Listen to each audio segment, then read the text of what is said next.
प्रिय श्रोताओं, जय श्री राम। प्रस्तुत है रामायण की सर्वश्रेष्ठ चौपाइयाँ। सुमति कुमति सबके ओर रयहि, नाथ पुराण निगम अस कयहि। जहाँ सुमति तहाँ संपत्ति नाना, जहाँ कुमति तहाँ विपत्ति निदाना। भावार्थ, हे नाथ, पुराण और वेद ऐसा कहते हैं कि सुबुद्धि अच्छी बुद्धि और कुबुद्धि खोटी बुद्धि सबके हृदय में रहती है। जहाँ सुबुद्धि है वहाँ नाना प्रकार की संपदाएं, सुख और समृद्धि रहती है, और जहाँ कुबुद्धि है वहाँ विभिन्न प्रकार की विपत्ति, दुख का वास होता है। कवन सुकाज कठिन जग माही, जो नहीं होय तात तुम पाही। राम काज लगी तब अवतारा, सुनतहि भयउ पर्वताकारा।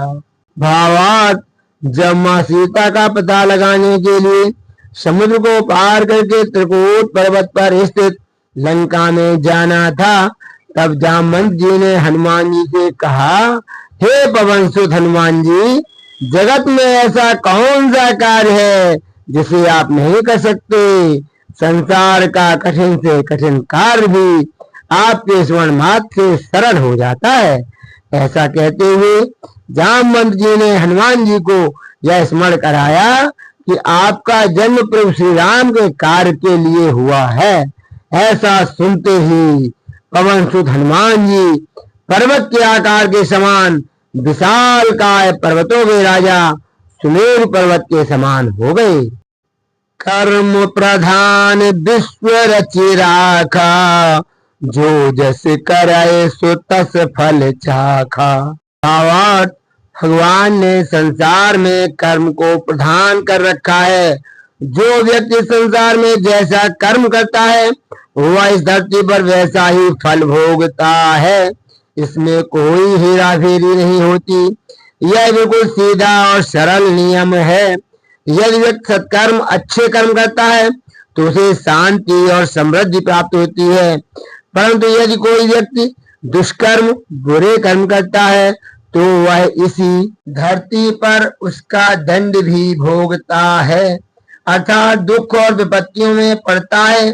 इसके अतिरिक्त जो व्यक्ति कर्महीन होता है, अर्थात कोई कर्म नहीं करता, उसे विभिन्न प्रकार के पदार्थों से परिपूर्ण इस धरती पर कुछ भी प्राप्त नहीं होता।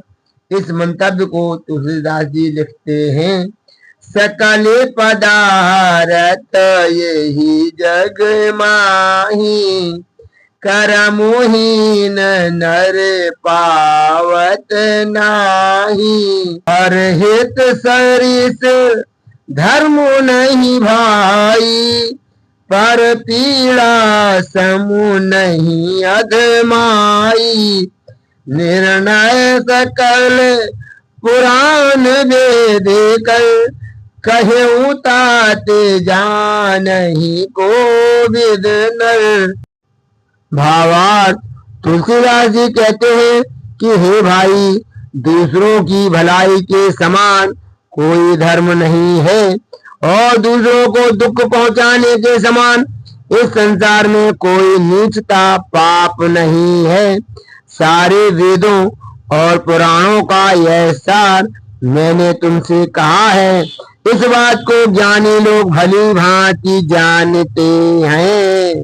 धीरज धर्म मित्र अरुणारी, आपद काल परखिया चारी। वृद्ध रोग बस जड़ धन हीना, अंध बधिर क्रोधी अति दीना। भावार्थ, धैर्य, धर्म, मित्र और स्त्री, इन चारों की सही परख परीक्षा विपत्ति के समय ही होती है। वृद्ध, रोगी, मूर्ख, निर्धन, अंधा, बहरा, क्रोधी और अत्यंत दीन ऐसे भी पति का अपमान करने से स्त्री यमपुर में भांति भांति के दुख पाती है। शरीर वचन और मन से पति के चरणों में प्रेम करना ही स्त्री का एकमात्र धर्म है। तो भगवान सकल उर्वासी करी है मोहि रघुबर कैदासी। जही के जही पर सत्य सने हो सोते ही मिलाई न कछु संदेह। भावार्थ स्वयंवर के समय सीता जी प्रभु श्री राम की प्राप्ति हेतु भगवान से यह प्रार्थना करते हुए कह रही हैं, सबके हृदय में निवास करने वाले भगवान महेश भवानी और गणों के नायक वर देने वाले देवता गणेश मुझे रघुश्रेष्ठ राम की दासी अवश्य बनाएंगे, क्योंकि जिसका जिस पर सच्चा स्नेह होता है वह उसे मिलता ही है, इसमें कुछ भी संदेह नहीं है।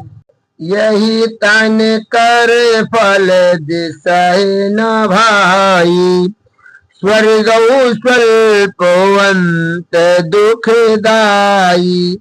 नर तनु पाए विषय मन देहि पलति सुधाते सठ विसलेहि। भावार्थ हे भाई, इस शरीर के प्राप्त होने का फल विषय भोग नहीं है। इस जगत के भोगों की तो बात ही क्या है, स्वर्ग का भोग भी बहुत थोड़ा है और अंत में दुख देने वाला है। अतः जो लोग मनुष्य शरीर पाकर विषयों में मन लगा देते हैं वे मूर्ख अमृत को बदलकर विष पी लेते हैं। मन को विषयों के प्रति आसक्त करना मृत्यु को वरण करने के समान है। अतः इस दुर्लभ शरीर को सत्कर्म में लगाना चाहिए। शोधन धन्य प्रथम गति जाकी धन्य पुण्य रत मति सोई पाकी। धन्य घरी सोई जब सत्य संगा धन्य जन्म द्विज भगति अभंगा। भावार्थ वह धन धन्य है जिसकी पहली गति होती है, जो दान देने में व्यय होता है। वही बुद्धि धन्य है जो पुण्य में लगी हुई है। वही घड़ी धन्य है जब सत्संग हो, और वही जन्म धन्य है जिसमें ब्राह्मण की अखंड भक्ति हो। धन की तीन गतियां होती हैं, दान, भोग और नाश। दान उत्तम है, भोग मध्यम है और नाश नीच गति है। जो पुरुष न दान करता है न भोगता है उसके धन की तीसरी गति होती है। सभी श्रोताओं को राम राम।